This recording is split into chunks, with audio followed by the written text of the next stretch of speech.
Alors, la population marocaine est très jeune, très active et l'une des problématiques nationales, c'est l'emploi et la création d'entreprises. Donc on a voulu encourager l'entrepreneuriat en créant la pépinière d'entreprises qui puisse accueillir des nouvelles idées, de nouveaux projets, notamment technologiques. Déjà au Maroc, on parle de l'entrepreneuriat depuis une dizaine, quinzaine au grand max. On parle de l'entrepreneuriat. Ça date, je pense, du début des années 2000. C'est là où on a assisté à la création de beaucoup d'organismes d'accompagnement des entrepreneurs. On a pu vraiment faciliter la tâche aux petits porteurs de projets qui se posaient beaucoup de questions, qui avaient beaucoup de freins à développer son idée. Et aujourd'hui, le Technopark lui ouvre toutes les portes parce qu'une fois qu'il intègre le Technopark, il coupe l'isolement. Il rencontre d'autres entrepreneurs, il se partage les idées, il se partage aussi les obstacles, les contraintes, l'expérience. Pour le gouvernement, certes, donc ils sont aussi au courant, donc il y a déjà une, je dirais, légalisation de tout ce qui est crowdfunding, tout ce qui est business angels et tout ce qui est capital investors. L'AFEM, c'est l'association des femmes chefs d'entreprise du Maroc. Le fonctionnement de l'AFEM et de ses incubateurs est majoritairement financé par des bailleurs de fonds nationaux et internationaux, notamment des coopérations à l'international, mais aussi des ministères, donc les institutions publiques et quelques institutions privées.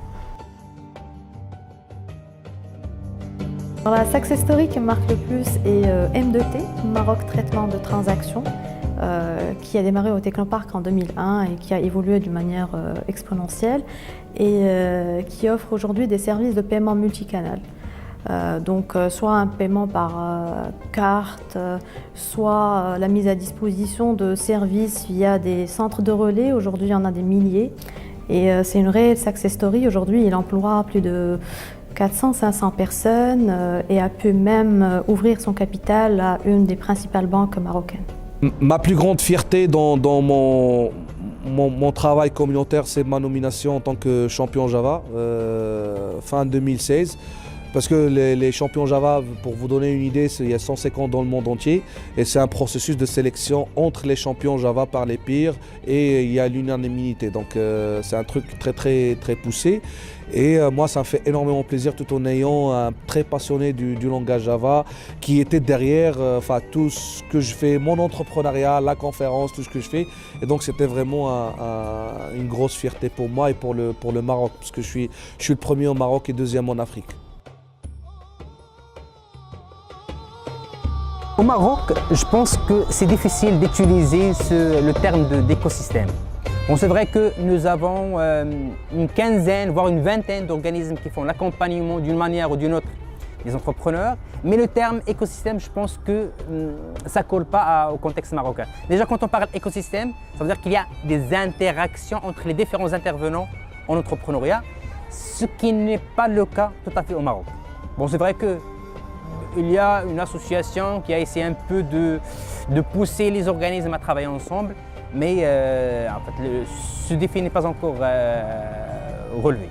Pour moi, l'écosystème de start-up il grandit, mais un peu, je dirais, doucement, parce que l'écosystème lui-même, il y a différents acteurs. Déjà, il y a un gros problème que moi je soulève tout en ayant quelqu'un qui est passionné par l'open source et quelqu'un qui est éduqué dans la culture open source.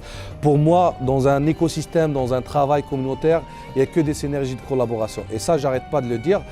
Malheureusement, au Maroc et en Afrique en général, on a que des compétitions. C'est-à-dire, il y a une association qui opère dans la sensibilisation start-up, il y a une autre association qui fait la même chose. Au lieu qu'ils créent des synergies et qui auront plus d'impact sur l'audience, il essaie de voir l'un, il se voit, il veut prendre le lead sur ça. Donc ça, il y a ce problème-là pour moi qui est vraiment élémentaire, qu'il faut éduquer les gens sur la culture, je dirais, de partage et de travail dans la durée et travailler ensemble.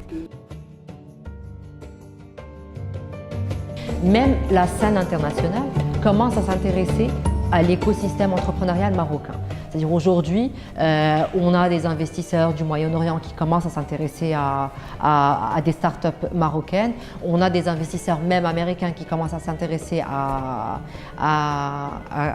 aux startupeurs marocains. Et nous, on le ressent, c'est-à-dire aujourd'hui, on est approché, mais sans aucune démarche, de façon assez naturelle, par des fonds internationaux qui commencent à jeter un œil sur notre portefeuille et qui sont intéressés par accompagner quelques-unes de notre startup sur des seconds rounds.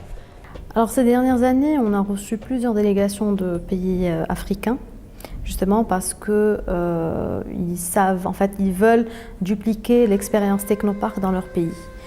Ces pays n'ont pas encore trouvé le bon concept pour faire émerger la créativité et l'innovation et nous ont sollicité justement pour partager notre expérience et les aider à dupliquer ce modèle au niveau de leur pays. Et récemment, il y a quelques mois, nous avons signé une convention de partenariat avec Abidjan dans le but et dans l'objectif d'implanter un technopark à Abidjan. Et je pense que ça va nous permettre davantage de pousser, en fait de dire aux jeunes, voilà, il y a une autre alternative pour pouvoir se réaliser, à savoir l'entrepreneuriat, bien sûr, et pas seulement tout ce qui est fonction publique au salariat. Il y a quand même un début de changement, il faut persévérer et il faut réfléchir long terme et il faut penser création de valeur. C'est ça la vraie start-up, c'est pas faire de l'argent, mais c'est créer les valeurs et répondre à des problématiques réelles.